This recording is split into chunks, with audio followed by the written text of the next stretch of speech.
Good afternoon.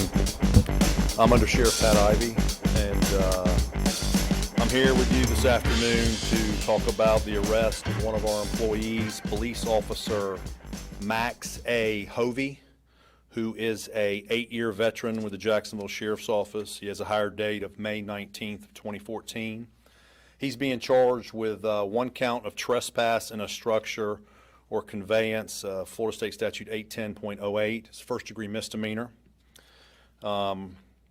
which stems from an incident last night where patrol officers responded to a location where a female complainant advised that an individual who ended up being Hovey was in her backyard looking in her rear window.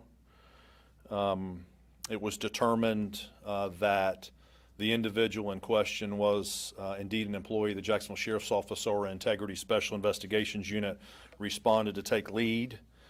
And during their follow-up investigation, it was determined that this is a former girlfriend of Officer Hovey, in which they had been in a relationship, I believe, for multiple years and had since ceased to be in that relationship. That he entered, it's like a townhome setup. He entered the rear area of her residence and was looking in a window when she was alerted to his presence by her dog. So he was brought down to Integrity's office a little while ago. Did not give a statement at that time, but was then served a warrant. We arrested him on a warrant for that basic charge that we had gotten earlier today. So this marks the 4th arrest of 2022 compared to 10 arrests in all of 2021, and those arrests are broken down with 2 police officers and 2 corrections officers.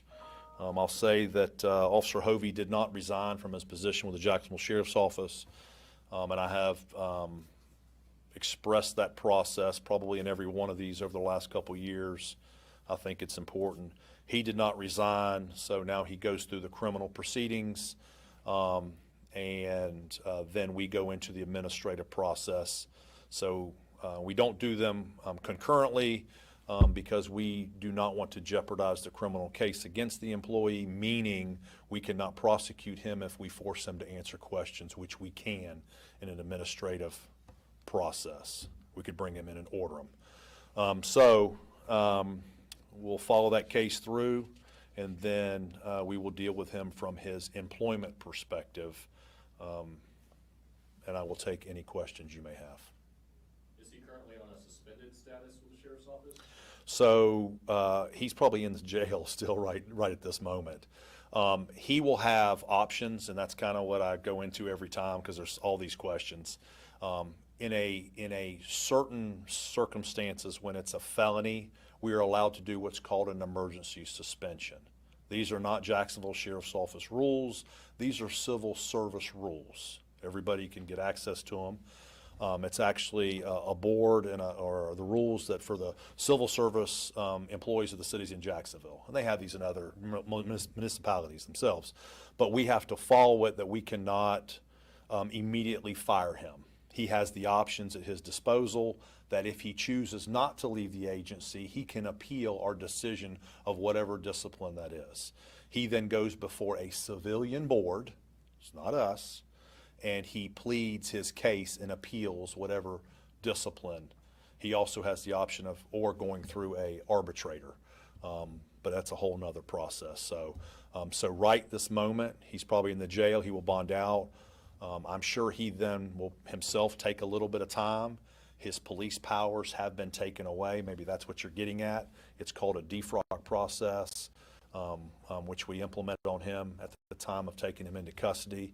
He has no police powers. He will not drive a police car. He will not carry a gun. He will not have a badge. His ID card basically is turned off. He's given a visitor's badge, and he is assigned to a desk until we go through this process. A quick follow-up question to that. With this being a misdemeanor charge, will the Sheriff's Office make a move to fire him, or can you speak on that? It kind of depends. So you kind of want me to give the cart in front of the horse.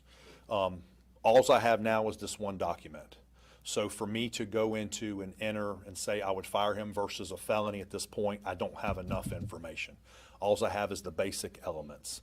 I can tell you an arrest usually results in, at minimum, even a very low misdemeanor and some form of suspension, some in termination. But again, you're asking me, that's why you've got that process. We do a full summation. It's a much larger document, and it gives, hey, has he had other complaints, which I haven't looked at? Does he have anything in there that allows us to say, hey, he can no longer be an employee of the Jacksonville Sheriff's Office? Physically touch or harm the No. former girlfriend? Window in between them, closed window, my understanding. Thank you, Sheriff. Yep, thank you. Thanks, sir.